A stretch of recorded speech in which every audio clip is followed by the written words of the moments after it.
What's up guys, welcome back to another video. This is Alex from MTB Alex, and today I'm gonna be replacing the crank arms on my Polygon 6QT8. These are 170s, the one that it has, they're 175s. This will get me off pedal striking. Before we do that, please go ahead and go down there, hit the notifications and the subscribe button on, and if you want to support the channel, link down in the description. Let's go ahead and take care of this real quick.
Well, that was pretty easy. Now, what am I gonna do about those pedals?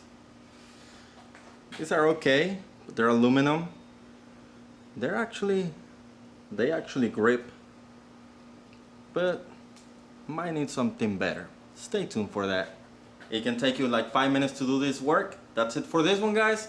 Make sure you hit the thumbs up button, notification, and subscribe. That is it for this one, guys, and I'll see you on the trails. Goodbye.